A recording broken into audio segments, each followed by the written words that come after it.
হাওড়ার পিলখানায় আবারও নতুন করে উত্তেজনা, ছবি দেখতে পাচ্ছেন আপনারা। হাওড়ার পিলখানায় আবারও নতুন করে উত্তেজনা, বাইকে আগুন ধরিয়ে দেওয়া হয়। এখনো পর্যন্ত বিক্ষোভ চলছে, দফায় দফায় সেই বিক্ষোভ। এখন আবারও নতুন করে অশান্তির আজ সেখানে প্রমোটারকে গুলি করে খুন, আর সেই খুনের ঘটনায় আবারও উত্তেজনা। পিলখানা মোড়ে রাস্তা অবরোধ, স্থানীয়দের বাইকে আগুন লাগিয়েও দেওয়া হয়েছে। দোষীদের কঠোর শাস্তির দাবিতে এই বিক্ষোভ। পুলিশের ওপর হামলার চেষ্টা বিক্ষোভকারীদের, এবং এই মুহূর্তে আবারও নতুন করে অশান্ত হাওড়ার পিলখানা। এই মুহূর্তের আপডেট জানাতে আমাদের সঙ্গে দেবাশিস রয়েছেন, প্রতিনিধি দেবাশিস। দেখো, এই মুহূর্তে কিন্তু কার্যত ফের রণক্ষেত্র চেহারা নেয়। তার কারণ পুলিশের সঙ্গে কথাবার্তা হয়, পুলিশের কাছে বেশ কিছু দাবি জানায় শফিকুলের পরিবার, আত্মীয় পরিজনেরা, এবং যখন তারপরে সেই পিলখানার অবরোধ উঠছে সেই সময় দেহ নিয়ে চলে যাওয়া হয়। সেই সময় দেখা যায় হঠাৎ করে আগুন জ্বলতে, অর্থাৎ সেই যে ডান দিকের গলি হারুনের বাড়ি যেখানে ভাঙচুর হয়েছিল, সেই হারুনের বাড়ি থেকে কার্যত তার বাইক এবং তার যে বাড়ির আসবাবপত্র সেগুলিকে নিয়ে এসে জিটি রোডের ওপরে রেখে কার্যত আগুন ধরিয়ে দেয় উত্তেজিত জনতা। তাদের দাবি যে যতক্ষণ না গ্রেপ্তার হবে ততক্ষণ এই ধরনের আন্দোলন তারা করবে। তার কারণ প্রায় 12 ঘন্টারও বেশি সময় কেটে গেল, এখনো পর্যন্ত গ্রেপ্তার হয়নি হারুন বা রোহিত। সেই কারণেই কিন্তু তাদের এই ক্ষোভ। ইতিমধ্যেই পুলিশ চাইছে তাদেরকে বুঝিয়ে এই আন্দোলন তোলার জন্য। বারবার পুলিশের সঙ্গে কিন্তু বাদবিতণ্ডায় জড়িয়ে পড়ছেন আন্দোলনকারীরা। আমরা দেখতে পাচ্ছি কার্যত বাইকে আগুন দাউ দাউ করে জ্বলছে, এবং বাড়ি থেকে, হারুনের বাড়ি থেকে আসবাবপত্র তা নিয়ে এসে কার্যত আগুন ধরিয়ে দেওয়া হয়। আমরা দেখতে পাচ্ছি পুলিশ প্রশাসন সেখানে কিন্তু বাধা দিতে গেলে পুলিশ প্রশাসনকে কার্যত বাধার মুখে পড়তে হচ্ছে।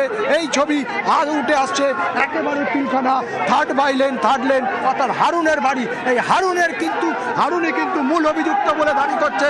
তার বাড়ি থেকে একাধিক আসবাবপত্র নিয়ে আসা হচ্ছে এবং সেটিকে ভাঙচুর করে সেটিকে আগুন ধরানো হচ্ছে। ইতিমধ্যে একটি বাইককে আগুন ধরিয়ে দেওয়া হয়েছে। পুলিশের তরফ থেকে চেষ্টা করা হচ্ছে আন্দোলনকারীদের কথা বলে বুঝিয়ে সুঝিয়ে সেখান থেকে সরে যাওয়ার, কিন্তু ফের নতুন করে আমরা দেখতে পাচ্ছি নতুন করে অগ্নিকাণ্ড। আবার সেই আসবাবপত্র নিয়ে এসে বাইরে আগুন জ্বালিয়ে দেওয়া হলো পিলখানায়। ইতিমধ্যে পরিস্থিতি কিন্তু অনেকটাই ঘোরালো পরিস্থিতি। এই মুহূর্তে আমরা দেখতে পাচ্ছি সেই আগুনের ছবি, আগুন জ্বালানো হয়েছে। তাদের দাবি যতক্ষণ না গ্রেপ্তার হবে অভিযুক্তরা গ্রেপ্তার হবে ততক্ষণ আন্দোলন চলবে। এই আন্দোলন যা কিন্তু বেশ কিছুক্ষণ শান্তিপূর্ণ থাকলেও এখন কিন্তু কার্যত রণক্ষেত্র চেহারা নিয়েছে। দাউ দাউ করে জ্বলছে বাইক, আসবাবপত্র। হারুনের কিন্তু এই এলাকায় ত্রাস হয়ে উঠেছিল। পরিবারের লোকেরা চেষ্টা করছে, আত্মীয় পরিজনরা চেষ্টা করছে, তাদের সঙ্গে পুলিশের কথা হয়েছে, সব রকম সাহায্যের আশ্বাস দেওয়া হয়েছে, কিন্তু তারপরে নতুন করে উত্তেজনা। একেবারে হারুনের বাড়ির সামনের বাইরে পিলখানার যে হারুনের বাড়ি থার্ড বাই লেনের একবারে সামনে জিটি রোডে কার্যত আগুন ধরিয়ে দেওয়া হয়েছে। সেই ছবি আমরা দেখতে পাচ্ছি। এই মুহূর্তে পরিস্থিতি যথেষ্ট উত্তপ্ত রয়েছে। হারুনকে গ্রেপ্তার চাই, একটাই দাবি হারুনের গ্রেপ্তার, রোহিতের গ্রেপ্তার। এই গ্রেপ্তার না হওয়া পর্যন্ত এই আন্দোলন চালিয়ে যাবে বলে আন্দোলনকারীদের তরফ থেকে।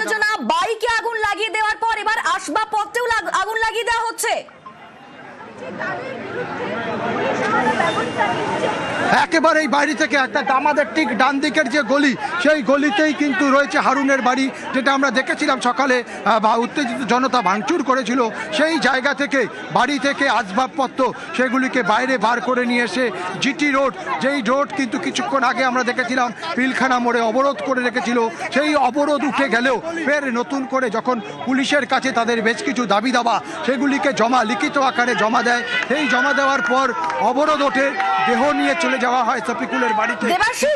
দেহ কি নিয়ে যাওয়া হয়েছে? বাড়ি থেকে তার ব্যবহৃত বাইক এবং আসবাবপত্র একেবারে দেখো দেহ কিন্তু ইতিমধ্যেই নিয়ে ফের শফিকুলের বাড়িতে চলে গেছে। তাদের শেষকৃত্য সম্পন্নের যে শেষ করার যে প্রক্রিয়া, সেই প্রক্রিয়া ইতিমধ্যেই শুরু হয়েছে। আমরা জানি রমজান মাস চলছে, কিছুক্ষণ পরে আফতার রয়েছে, সেই আফতারের পর নামাজ পড়া হবে, নামাজের পরেই দেহ মাটি দেওয়া হবে।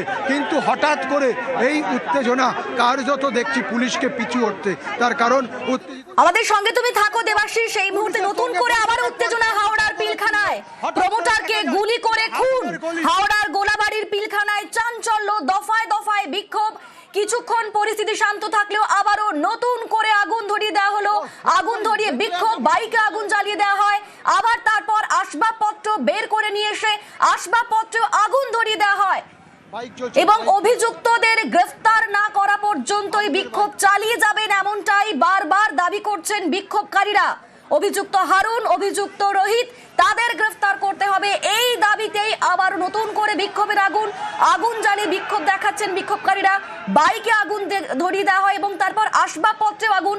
আমাদের সঙ্গে সরাসরি দেবাশিস রয়েছেন। দেবাশিস, দূর থেকে দেখো দমকলের গাড়ি, দমকল এখানে এসেছিল আগুন নেভাতে। সেই সময় দমকলের যে গাড়ি, সেই গাড়িকে কার্যত বাধা সৃষ্টি করছে আন্দোলনকারীরা। তাদের একটাই দাবি, কোনো রকমভাবে আগুন নেভানো যাবে না। পুলিশ যখন আগুন নেভাতে আসে তখন কিন্তু তারা একেবারে দাবি করেছিল যে যতক্ষণ না গ্রেপ্তার হবে ততক্ষণ কাউকে গ্রেপ্তার না করা পর্যন্ত এই আন্দোলন চলবে। এবং ইতিমধ্যে দমকল কর্তৃপক্ষ, দমকল যখন আসে দমকলকে বাধা দেওয়া হচ্ছে, বলছে কোনো রকম আগুন নেভানো যাবে না, গ্রেপ্তার চাই। আপনারা কি চাইছেন? গ্রেপ্তার, আমরা ইনসাফ চাইছি, গ্রেপ্তার চাই, ওকে গ্রেফতার। একেবারে আমরা চাইছি গ্রেপ্তার। কেন নেই এখন কথা নাই, কোনো গ্রেপ্তার ছাড়া কোনো কথা বলা যাবে না, গ্রেপ্তার চাই। এবং ইতিমধ্যেই আন্দোলনের রেস কিন্তু বাড়ছে।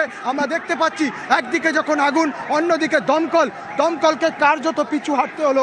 আমরা দেখে ফেলছি পুলিশের তরফ থেকে একই রকমভাবে বারবার করে বোঝানোর চেষ্টা চলছে, পরিবারের তরফকে বোঝানোর চেষ্টা চলছে, কিন্তু কোনো রকমভাবেই কোনো পরিস্থিতিতেই বোঝার চেষ্টা করছে না। তাদের একটাই দাবি, গ্রেপ্তার করতে হবে হারুন এবং রোহিতকে।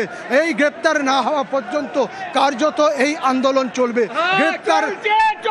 গ্রেপ্তার না হওয়া পর্যন্ত এই আন্দোলন চলবে, তা কিন্তু পরিষ্কার আমরা দেখতে পাচ্ছি। সেই ছবি এই মুহূর্তে জিটি রোড, অগ্নিগর্ভ। দেবাশিস, একটু বুঝতে চাইবো যে এই মুহূর্তে নতুন করে আবারও বিক্ষোভের আগুন, এখন পুলিশের কি অবস্থান? দেখো পুলিশ কিন্তু বারবার চেষ্টা করেছিল, জল দিয়ে আগুন নেভানোর চেষ্টা করেছিল, কিন্তু কার্যত তখন দেখলাম বাইকের আগুন যেখানে বন্ধ নেমে নেওয়া হয়েছিল, আসবাবপত্র বাইর করে নিয়েছে, সেগুলিকে জ্বালিয়ে দেওয়া হলো। পুলিশকে কার্যত পিছু হাঁটতে হলো দমকলকেও। এদের একটাই দাবি, আন্দোলনকারীদের দাবি, যতক্ষণ না গ্রেপ্তার ততক্ষণ এই আগুন জ্বলবে বা এই আন্দোলন চলবে। পুলিশ কার্যত পিছু হাঁটছে। আমরা দেখতে পাচ্ছি পুলিশের তরফ থেকে কোনো রকম কোনো পদক্ষেপ নেওয়া হচ্ছে না। যখন দমকল আছে, দমকল কাজ করতে হচ্ছিল, তখনও দেখেছিলাম যে দমকলকেও কিন্তু কোনো রকম কাজ করতে দেওয়া হয়নি, তারাও পিছু হটেছে। ফলে পুলিশ প্রশাসন কার্যত নিশ্চুপ। স্থানীয় বাসিন্দারা চেষ্টা করছে, আন্দোলনকারীদের যারা আত্মীয় স্বজনরা রয়েছে তাদেরকে চেষ্টা করছে গলির ভিতর ঢুকিয়ে দিতে। আমি দেখতে পাচ্ছি উল্টো দিক থেকে বিশাল পুলিশ বাহিনী, র্যাব এবং কমব্যাট ফোর্স সেগুলিকে নিয়ে আসা হয়েছে। তা এখানে আন্দোলন তারা কিন্তু চলছে, কিন্তু আন্দোলনকারীদের অর্থাৎ শফিকুলের পরিবারের তরফ থেকে তাদেরকে গলির ভিতরে ঢুকে নিয়ে যেতে বলা হচ্ছে। তার কারণ শফিকুলের শেষকৃত্য সম্পন্ন করতে হবে, এটাই হচ্ছে মূল কাজ। কিন্তু আন্দোলনকারী অর্থাৎ এলাকার মানুষজন তারা কিন্তু চাইছে গ্রেপ্তার হলেই, তারা গ্রেফতার চাইছেন। গ্রেফতার না হওয়া পর্যন্ত তারা এই আন্দোলন চালিয়ে যাবেন, এমনটাই বারবার দাবি করছেন তারা, বারবার হুঁশিয়ারি দিচ্ছেন তারা। এবং যে কারণেই দফায় দফায় উত্তপ্ত হয়ে উঠছে হাওড়ার পিলখানা। কিছুক্ষণ মাঝে শান্ত থাকলেও আবারও বিক্ষোভের আগুন, বাইকে আগুন ধরিয়ে দেওয়া হয়, বাড়ি থেকে আসবাবপত্র বের করে নিয়ে এসে আসবাবপত্র আগুন ধরিয়ে দেওয়া হয়। এবং দমকল যখন আসে আগুন নেভাতে, দমকল বাহিনীকেও ঢুকতে দেওয়া হচ্ছে না। আবার উত্তপ্ত। সঙ্গে রয়েছে দেবাশিস। অবরোধ তুললেও হঠাৎ করেই দেখা যায় এই যে হারুনের গলি। দেবাশিসের সঙ্গে যোগাযোগ করব, তবে এই মুহূর্তে ছবিটা দেখাচ্ছি হাওড়ার পিলখানায় নতুন করে চাঞ্চল্য, নতুন করে বিক্ষোভের আগুন। দোষীদের গ্রেফতার করতে হবে, অভিযুক্ত হারুন, অভিযুক্ত রোহিত, তাদের গ্রেফতার করতে হবে। গ্রেফতার না হওয়া পর্যন্ত এই আন্দোলন চলবে, এই বিক্ষোভ চলবে, এমনটাই বারবার দাবি করছেন তারা, হুঁশিয়ারি দিচ্ছেন তারা।